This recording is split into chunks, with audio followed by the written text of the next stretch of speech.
Hey y'all. Time for some more Mysteries of the Unexplained.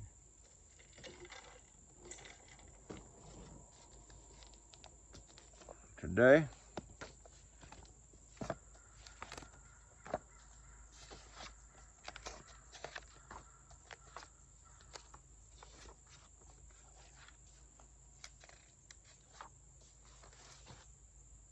we're reading in the section Spectral Incursions, Ghosts.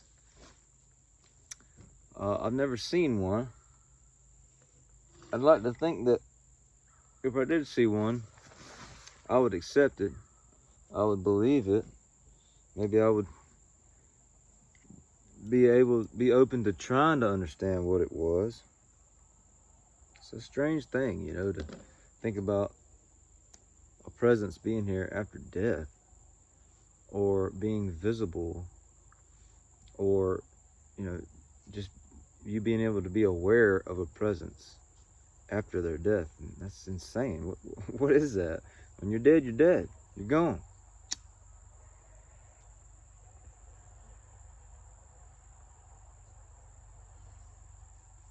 It's got to be something we don't understand. It's something that we just can't wrap our minds around yet, I think.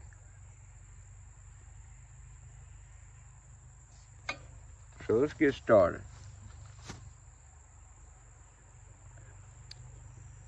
This first one's from 1681.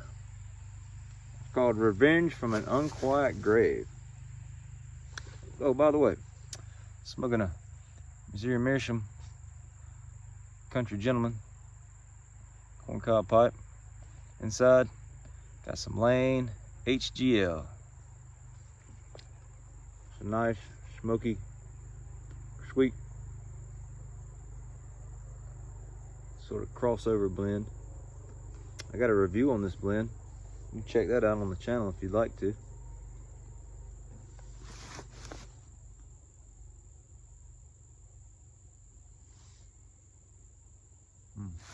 It's sweet yet smoky. So, Revenge from an Unquiet Grave. Late one night in 1681, a miller, James Graham, of County Durham, England, was accosted by the hideous ghost of a young woman. She was drenched with blood and had 5 open wounds on her head. She told Graham that her name was Ann Walker and that she had been murdered with a pickaxe by one Mark Sharp, acting on instruction from a relative of hers, also named Walker, by whom she was pregnant. She made clear to Graham that unless he gave this information to the local magistrate, she would continue to haunt him.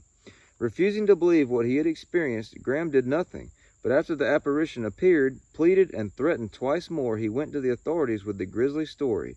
A pit identified by the ghost was searched, and Ann Walker's body was found. Sharp and Walker were arrested, tried, found guilty, and hanged.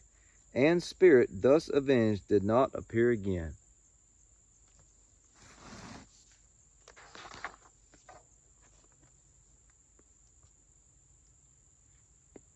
So here's one about a ship. The Curse of the Charles Haskell. Between 1830 and 1892, nearly 600 ships and more than 3,000 lives were lost in the treacherous and gale-swept waters of the Grand Banks off of Newfoundland. The victims were fishermen, seeking cod in the icy shoaling grounds, and most of them drowned when their ships rammed one another as they jostled in the fierce competition for fish or were wrecked on the shoals. It was hard, nerve-wracking work, and the men who risked their lives each time they put to sea were alert to every kind of omen, good or bad, real or imagined. In 1869, the Charles Haskell, a graceful schooner built and outfitted for cod fishing, was undergoing final inspection when a workman slipped on a companionway and broke his neck. There could not have been a worse omen than a death, and the captain, who was to take the Charles Haskell to sea for her maiden voyage, refused to sail her. For a year, no one would assume command of the ship. Then, a Captain Curtis of Gloucester, Massachusetts, accepted the position. During her first winter at sea, a notably harsh one, the Haskell and a fleet of some 100 other vessels were fishing off George's Bank when a hurricane struck. In the confusion, the Haskell ran the Andrew Johnson.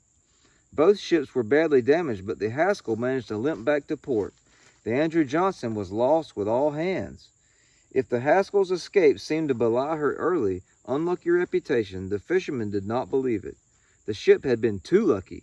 She should have gone down with the Andrew Johnson, and it was the devil's work that she hadn't. Eventually the spring came, and with it better weather and excellent catches. Once more the Haskell was at sea fishing off the banks. On her 6th day out, the 2 men on midnight watch were suddenly terrified. Men in oilskins streaming with water from the sea were silently climbing over the rails, their eyes staring hollows. The watch called the captain, and he and the crew saw the phantoms take up positions on the fishermen's benches and go through their motions of baiting and sinking invisible lines. Then, their task done, and in single file, the 26 dead seamen climbed back over the rail and returned to the depths of the sea. Captain Curtis immediately turned the Haskell toward home, but another night passed before she reached the shore. Again, at midnight, dead men climbed from the sea onto her deck and played out their ghastly charade. By this time, as dawn came and the Haskell approached Gloucester Harbor, they climbed overboard and formed a grim, mute procession walking across the sea towards Salem. That was the last voyage of the Charles Haskell, for thereafter not a man would crew her, and she eventually fell into decay and ruin at her mooring. That's from Haunted New England, A Devilish View of the Yankee Past by Mary Bolte, pages 43 through 46.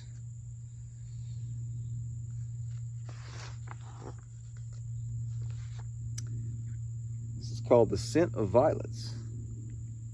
Emperor Napoleon III, Empress Eugenie, and their son Louis were given refuge in England by Queen Victoria after the disastrous Franco-Prussian War of 1870. Louis was loyal to his adopted country and joined a British regiment that went to fight in South Africa. In 1879, the prince was killed in a battle with Zulus, and he was buried hurriedly in the jungle. Eugenie was adamant that Louis's body be returned to England and buried in the family vault with Napoleon III. In 1880, she went to Africa with 2 companions to find the prince's grave, hiring Zulu guides to help in the search. But the jungle regenerates quickly, and the grave could not be found. Her friends, fearing for her health, urged her to give up the seemingly hopeless mission, but she insisted on continuing. One morning, she tore into the jungle, shouting, "Parichi, c'est la route! Through here, this is the way." Her incredulous party followed as she ran through the jungle, over rocks and fallen logs, through grass as high as her head, and through as though on a clear path, until she reached a marker so overgrown as to be completely hidden. It was the grave of Prince Louis. To her amazed companions, she said that she was guided by the scent of violets. Louis, who had loved the scent and had always worn it. She followed the scent of violets until it faded and arrived at the grave. That's from Phantom Soldiers, Raymond Lamont Brown, pages 101 and 02.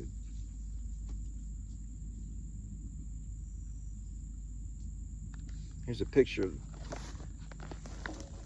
Louis. He was killed in the jungle. And she found him.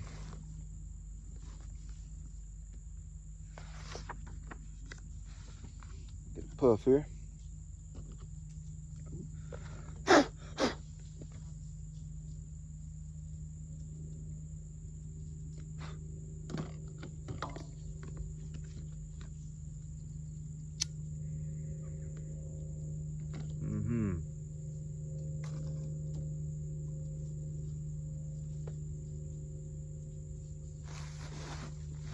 Called Fellow Travelers.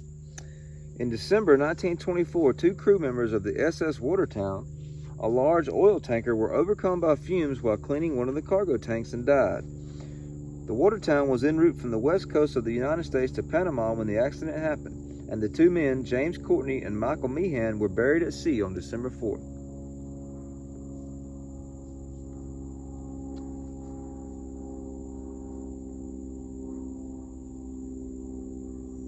On December 5th, the first mate told Captain Keith Tracy that the faces of Courtney and Meehan were seen floating in the sea.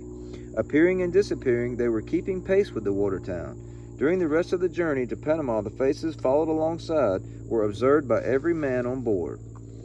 When the Watertown docked at New Orleans, Captain Tracy related the story at a meeting with the officials of the city's services company. It was suggested that it might be possible to photograph the faces. When the Watertown set sail again, the faces reappeared and 6 photographs were taken.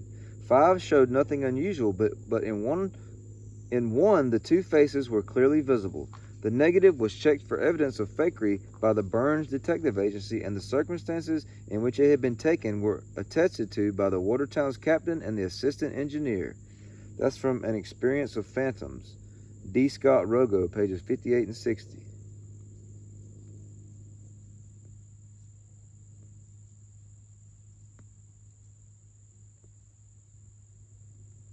There's a picture here. This photograph, taken from the deck of the SS Watertown, seems to reveal 2 haunting faces in the water below. They are likenesses, crewmen claimed, of 2 seamen who died in an accident on the ship. Take a look at this. Can y'all see that? So that's from the deck of the ship, and that's the water below them. Those are the faces of the 2 guys that died.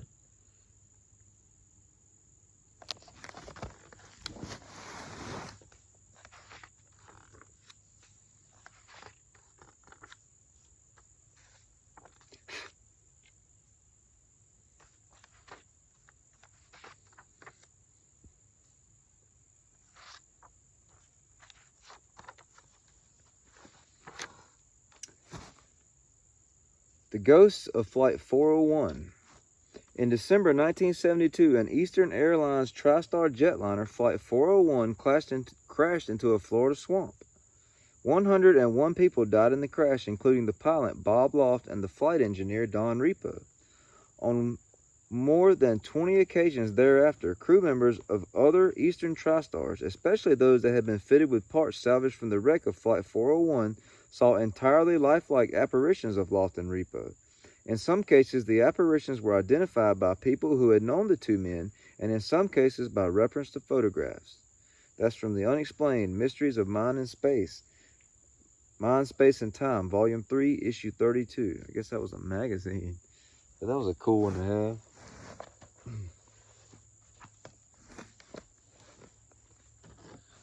Lighter.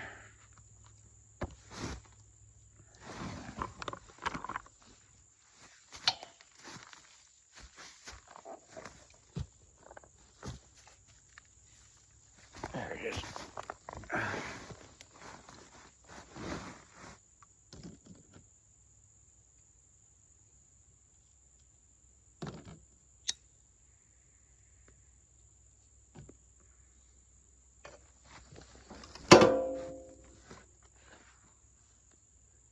The Silent Hitchhiker. One evening in October 1979, Ray Fulton, a carpet fitter, was driving back home from a darts match in Leighton Buzzard, Bedfordshire, England. As he neared the village of Stanbridge, he stopped to pick up a young hitchhiker, a man of pale complexion, with short, curly hair, dark trousers, and a white shirt with an old-fashioned round collar.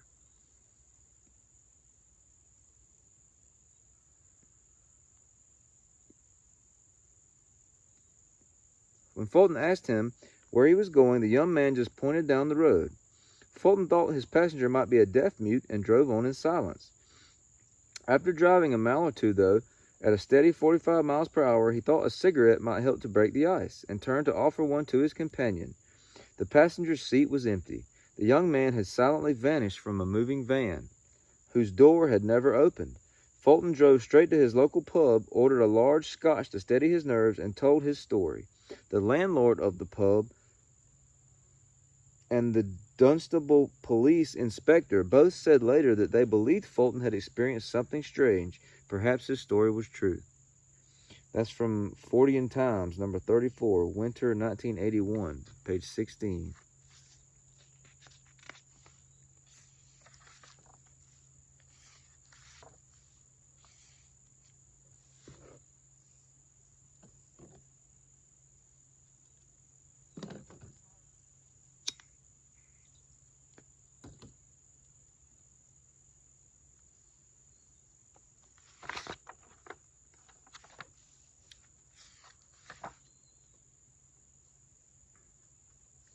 A feeling of terror and panic.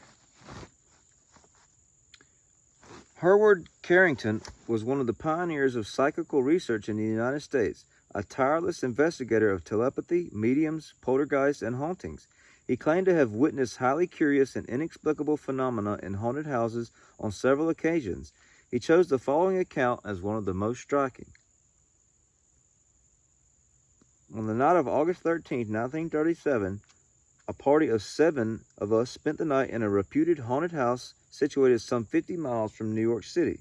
The group consisted of the former occupant who had rented the houses and left before his rental expired because of the disturbances, 2 of his friends, 2 friends of our own, my wife and myself. We also brought with us a dog which had lived in the house while it was occupied and which, according to reports, had behaved in an extraordinary manner on several occasions. Carrington suggested that the house, which was lit from top to bottom, upon their arrival be explored to make sure that it was not practical jokers, cats, bats, rats, or mice that were causing the disturbances. Examination of the cellar and the ground floor revealed nothing unusual. On the second floor, however, 2 or 3 of us sensed something strange in one of the middle bedrooms. This feeling was quite intangible, but was definitely present, and seemed to be associated with an old bureau standing against one wall. Walking along the hall, we came to a door which had escaped our attention the first time we had passed it. "Where does this lead?" I asked. "To the servants' quarters," Mr. X replied. "Would you like to go up there?" "By all means," I said, opening the door.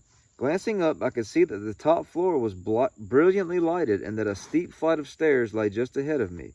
Leading the way with the others close behind me, I ascended the stairs and made a sharp turn to the right, finding myself confronted by a series of small rooms. The instant I did so, I felt as though a vital blow had been delivered to my solar plexus. My forehead broke out into profuse perspiration, my head swam, and I had difficulty in swallowing. It was a most extraordinary sensation, definitely physiological, and unlike anything I had ever experienced before. A feeling of terror and panic seized me, and for the moment I had the utmost difficulty in preventing myself from turning and fleeing down the stairs. Vaguely, I remember saying aloud, "Very powerful, very powerful." My wife, who was just behind me, had taken a step or 2 forward.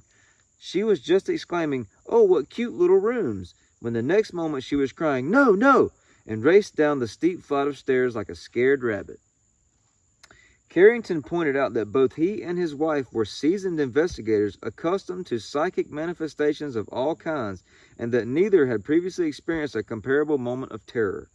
He went downstairs to make sure that his wife was all right and found her sitting on the porch slowly collecting her scattered faculties. She reassured him. The group, whose other members had all been strongly affected, then gathered in a circle in one of the bedrooms. The lights were turned out and they waited, cameras and flash bulbs ready. After passing an uneventful hour, they ascended the stairs again, and this time not a sensation of any kind was to be felt. The room seemed absolutely clear of all influences, clean, pure, and normal. Even the dog, which had growled and bristled like a cat, refused to be coaxed upstairs on the first occasion, now ran up quite willingly with its tail wagging. It was only after Carrington and the others had made their original inspection of the place and experienced their first violent reactions that the former tenant told them a suicide had actually been committed on the upper floor and that these rooms were thought to be the seat of the haunting. That's from Essays in the Occult by Hereward Carrington, pages 19 through 25.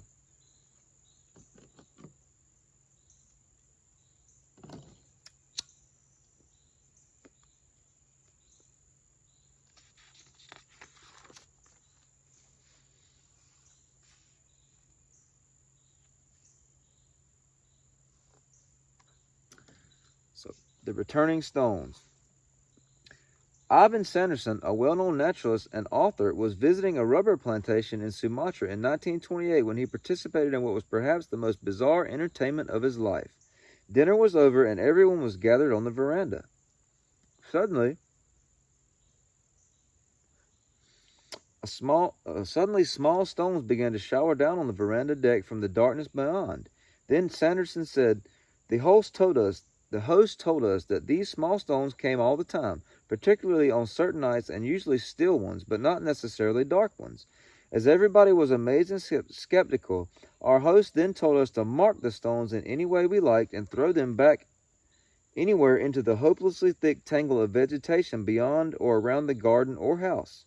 To mark them, he found us chalk from his desk, a file, and pencils. The ladies used their lipsticks, and we employed all kinds of designs and devices. We all threw them back, hard or lightly, in every conceivable direction. Almost, but not quite all of them marked stones. Almost, but not quite all of the marked stones came back onto the veranda within a matter of seconds, a few some minutes later. I would say that some 50 stones at least were so marked and thrown that night. I can vouch for the fact that it would be absolutely impossible for any human to trace, find, and throw back marked stones in that vegetational tangle, short of clearing said tangle and sifting its entire surface. That's from The Poltergeist. William G. Roll, page 38. Well, I guess I'm going to have to wrap it up there. It's getting dark on us out here. Thank you so much for watching this episode of Mysteries of the Unexplained. I hope y'all enjoyed those little tidbits about spectral incursions. Such a crazy idea. Maybe one day we'll know what that is. Why there is sometimes the veil between the living and the dead is lifted. Super interesting subject. Maybe life and death aren't that far away from each other, you know? Well, I really appreciate y'all's support. Go ahead and subscribe to the channel. Like this content if you dig it. Feel free to drop a comment. See y'all next time.